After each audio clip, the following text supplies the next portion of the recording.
I'm Momo Steele, and today I'm going to teach you how to lie to your friends and family. Okay. Hi, I'm Momo, and today I'm going to teach you how to hack the system.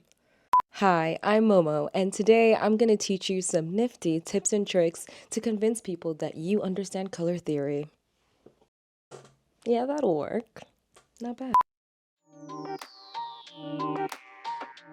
If you've ever heard the term fake it till you make it, that's kind of what I'm going to be doing here today.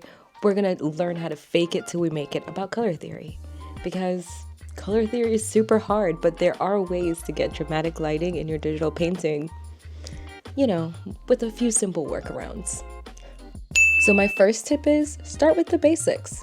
We're going to go into this applying local light, local color to everything, right? We're pretending that we are painting in the middle of broad daylight, not worrying about the effects of light on the color scheme of anything here. If something is green, let it be green. Think of it this way. If you're wearing a red shirt and you walk into like a dark room, the shirt doesn't look red in that room, but that's basically because the effects of light and shadow on the shirt color itself. The shirt color is still red.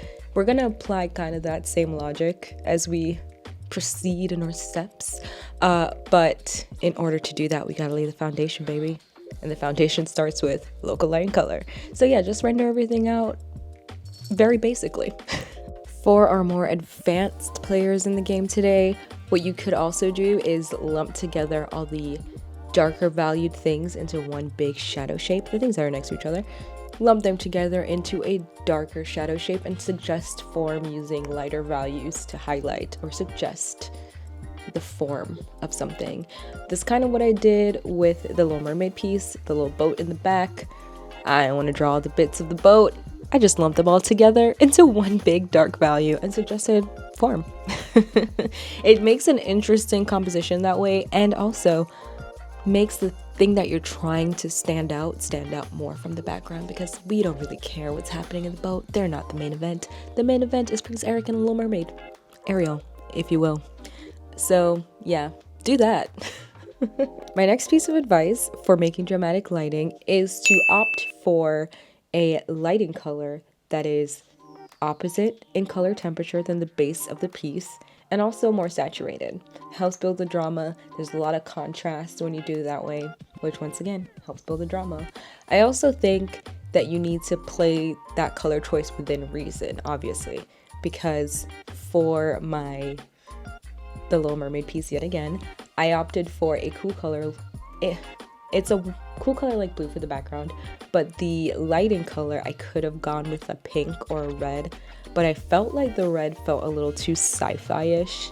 For a scene like this one, I wanted to sell a mystical lagoon vibe, and green felt like the most optimal choice for that. It's a little bit cooler on the warm color scale, but it's still warmer than the blue that I chose, and so we do what we gotta do, baby. We ball. Now this, come closer. This is the part where the magic happens. Layer modes. Now I have two layer modes that I like to use when I'm doing something like this. The first of which is the multiply layer. I like to use that for shadow. Multiply layers basically multiply the color of the layer that it is, while also darkening everything behind it, so you get a great shadow effect. I like to use purple mostly when I do something like this, but a nice blue might work as well. It all depends how everything looks when you're done. I love that it basically doesn't kill the vibrancy of the colors behind it, but also darkens everything in a way that, like, in a good way, because it harmonizes everything, because now we've just infused all that purpliness into all the colors that are happening behind that layer. I like to brush this into different areas and pockets in the scene, darken what needs to be darkened. Sometimes I do separate layers with different opacities, because you have to play with your opacity with this, and play around with how dark different things will be in that scene. So if I need the background to be way darker than it is, boom, multiply layer, baby. Brush that in, take it back, see how it's looking, adjust the opacity as needed, maybe throw another multiply layer on top of that that's a lesser opacity or something, depends what I need to do, and boom, we got our shadow. Multiply layers are also pretty great when you're just painting regularly and not trying to hack your way into color and light, sometimes you're painting, you realize this wasn't as dark as I thought it was when I first laid out my colors, and I need to push something back into the scene. Pop a little multiply layer in the back, boom, we've pushed her back. It's basically, for the traditional art girlies out there, it's like oil glazing.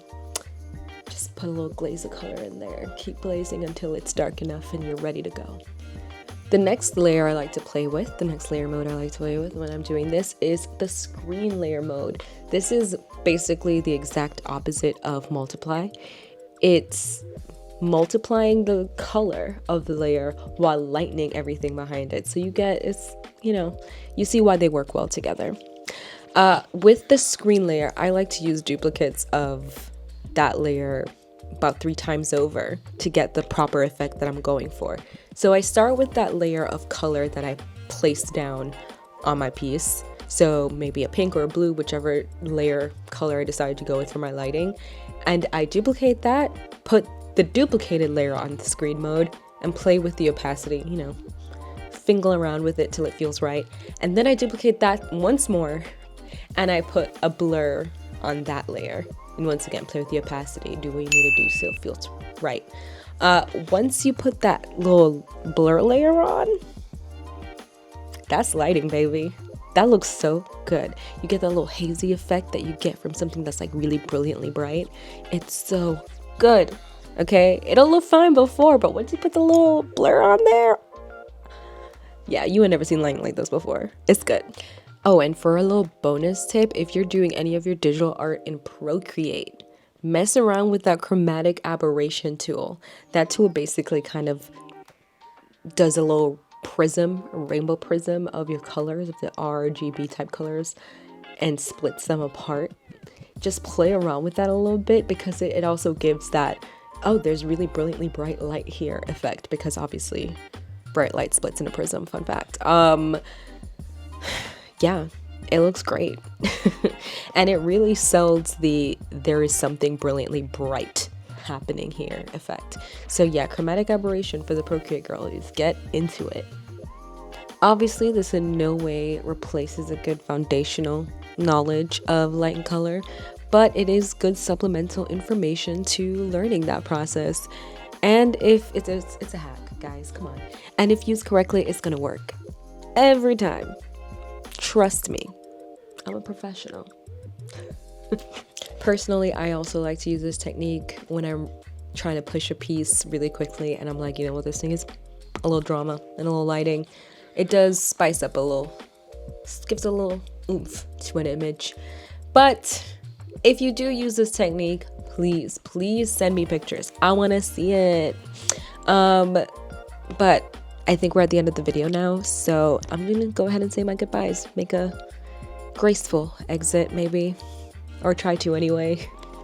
I'm Momo. New videos on my channel every other Saturday, and until then, catch you on the internet sometime. Bye.